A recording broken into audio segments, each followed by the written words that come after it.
Paracetamol কতটা safe? Paracetamol যেটা আমরা জ্বর, ব্যথা, যন্ত্রণার জন্য প্রেসক্রাইব করি, এটা অ্যাকচুয়ালি একটা ওটিসি ড্রাগ, অর্থাৎ ওভার দ্য কাউন্টার ড্রাগ। কোনো প্রেসক্রিপশন ছাড়াই পেশেন্ট চাইলে কিনে খেতে পারেন এবং তার জন্য এর মিসইউজ হয়।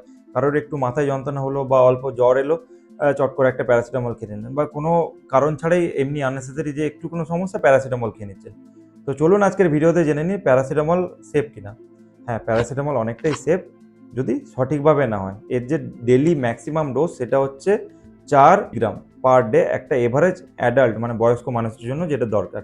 আর যদি ওজন দিয়ে ভাগ করি, সাপোজ বাচ্চাদের জন্য যদি আমি বলি যে কতটা নিরাপদ, তাহলে 60 milligram per KG body weight, যেটা ওজন আছে তার সাথে 60 দিয়ে গুণ করে দিন।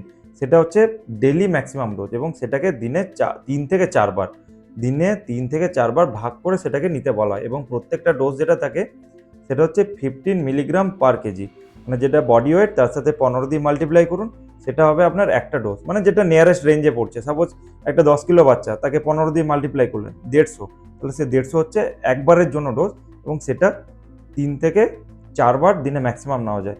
চেষ্টা করবেন যেন ম্যাক্সিমাম 3 গ্রামের বেশি প্যারাসিটামল, অর্থাৎ দিনে যেন 4টের বেশি প্যারাসিটামল নিতে না হয়। এবং আননেসেসারি এইভাবে প্যারাসিটামল নিলে সব থেকে বেশি যেটা ক্ষতি হয় সেটা আমাদের লিভারের উপরে, অর্গানের ড্যামেজ হয়। এবং যারা ড্রিঙ্ক করেন বা যদি কারোর আগের থেকে লিভার ডিজিজ থাকে, লিভারের কোনো সমস্যা রয়েছে, সেক্ষেত্রেও কিন্তু প্যারাসিটামল একদমই, একটা সামান্য 500 মিলিগ্রাম প্যারাসিটামলও অনেক মারাত্মক ক্ষতি করতে পারে। তো সবসময় বেস্ট ওটিসি হোক, মানে নিজের থেকে আপনি নিতে পারেন, ওষুধটা কিনতে পারেন, বা ডক্টরের পরামর্শ নিয়ে ওষুধটা খাওয়া উচিত। তো সবাই ভালো থাকুন, সুস্থ থাকুন এবং পারলে ভিডিওটা সবার সাথে শেয়ার করুন।